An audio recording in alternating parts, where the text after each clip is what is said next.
ये विरासत का ही संरक्षण है। अयोध्या में 500 वर्षों के बाद जिन लोगों के लिए लगता था राम जन्मभूमि पर रामलला विराजमान हो पाएंगे कि नहीं हो पाएंगे, वे लोग संदेह की निगाहों से देखते थे, संदेह की निगाहों से देखते थे। वह कार्य संभव हुआ। जय श्री राम। प्रत्यक्षम क्या किम प्रमाणम, प्रत्यक्ष को क्या प्रमाण की आवश्यकता है। आप स्वयं राम जन्मभूमि में जाकर के देखते होंगे कितना भव्य मंदिर बन रहा है, दुनिया का सबसे बड़ा मंदिर, सबसे दिव्य मंदिर।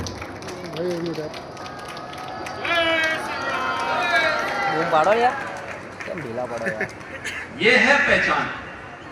काशी में काशी विश्वनाथ धाम जाएंगे, कितना भव्य काशी विश्वनाथ धाम बन गया। केदारपुरी में आप जाएंगे, केदारपुरी कितना भव्य और दिव्य बन गई। महाकाल उज्जैन में जाएंगे, महाकाल का महालोक कितना भव्य और दिव्य बन गया।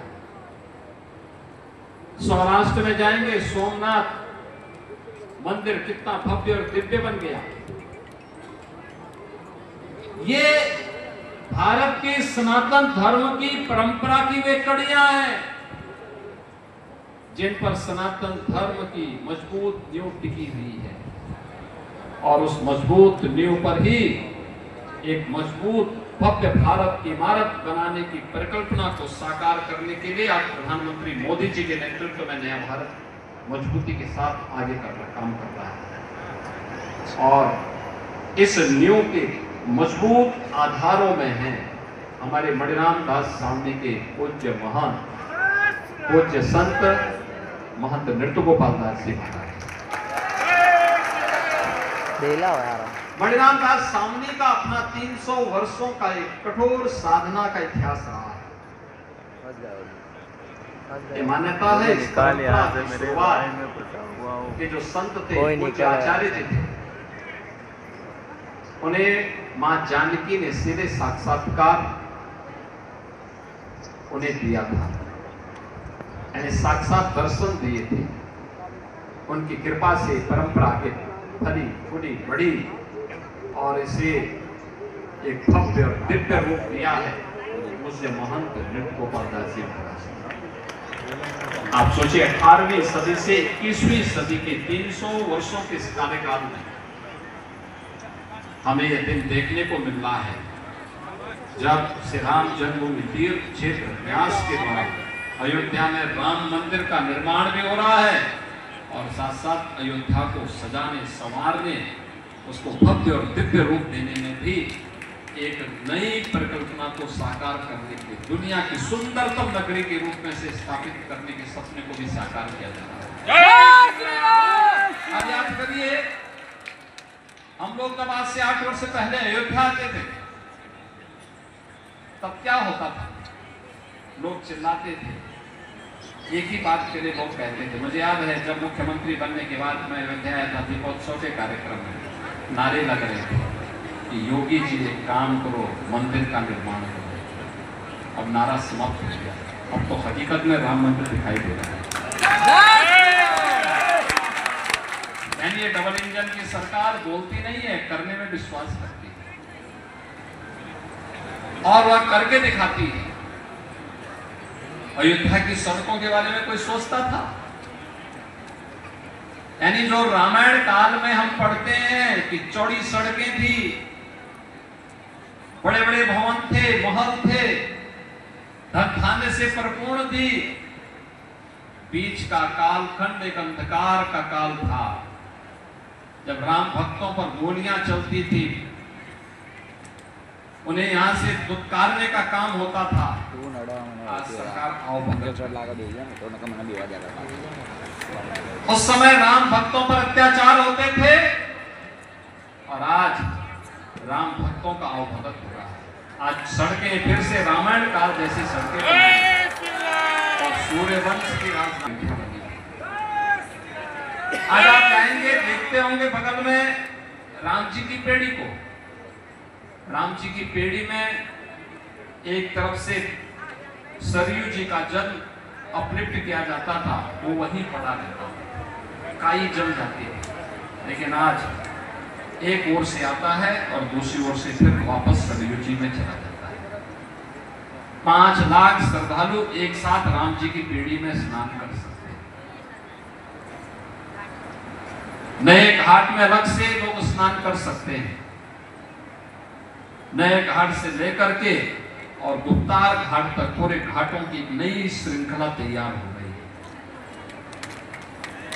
लाखों क्या करोड़ों श्रद्धालु भी अगर अयोध्या धाम में आएंगे तो मां सरयू के आशीर्वाद से वंचित नहीं रहेंगे। हजारों वर्ष पहले भगवान राम अयोध्या धाम आए थे पुष्पक विमान से लंका पे विजय प्राप्त करने के उपरांत, लेकिन उसके बाद विमान के दर्शन अयोध्या धाम में नहीं हुए। लेकिन अब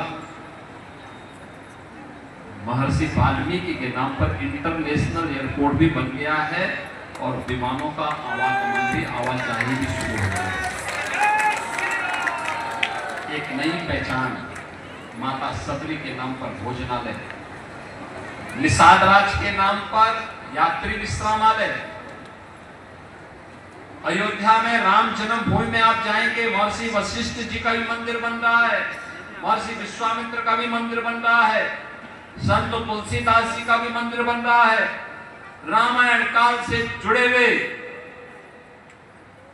उन सभी दिव्य विभूतियों के विग्रह राम जन्मभूमि परिसर में स्थापित हो रहे हैं। कहते हैं रामायण का पहला बलिदानी गिरिराज जटायु थे। गिरिराज जटायु का भी एक बड़ा दिव्य मूर्ति वहां स्थापित हुई। और आज के समय में खान पान हमारा इतना बिगड़ चुका है कि मनुष्य के खान पान के कारण, केमिकल फर्टिलाइजर का अत्यधिक उपयोग करने के कारण गिद्ध की प्रजातियां ही समाप्त हो रही थी। तो मैंने गोरखपुर में 2 साल पहले एक जटायु संरक्षण का केंद्र भी बनाया है, क्योंकि मनुष्य जाति पर उसका उपकार है। माता सीता का अपहरण करके जब रावण ने चाहा था तो कोई सामने नहीं आया। याद करना, उस समय गिरिराज जटायु सामने आए और रावण से लड़ते हुए उन्होंने उसको लगभग धराशायी सा कर दिया। बाद में उसको छत्र रूप से प्रहार करके जटायु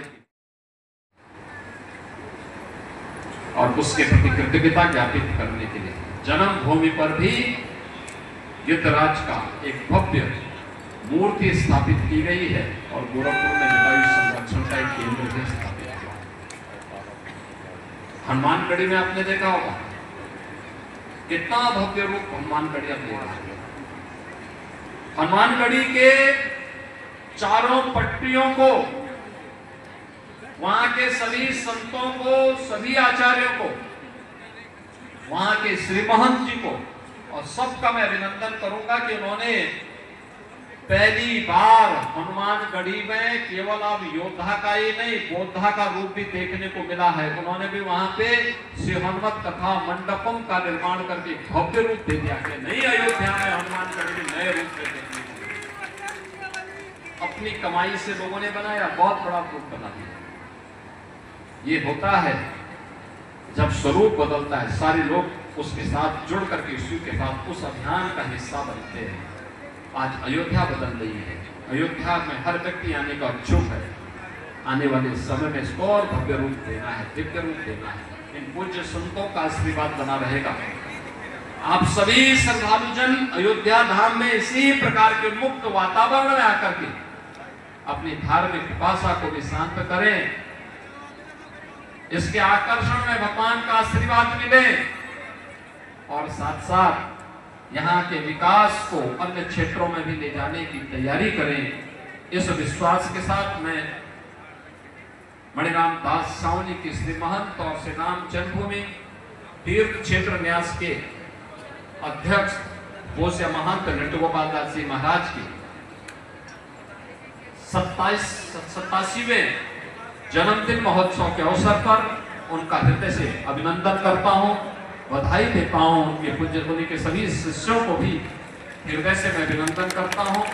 आप सभी हैं यहाँ पर जगत गुरु रामानंदाचार्य पूज्य स्वामी राम कृष्णाचार्य जी महाराज जो नेपाल से आए हैं, उनके साथ नेपाल से पधारे हुए सभी श्रद्धालु जनों को भी हृदय से बधाई देते हुए आपका भी मैं अभिनंदन करते हुए जय श्री राम, जय श्री राम।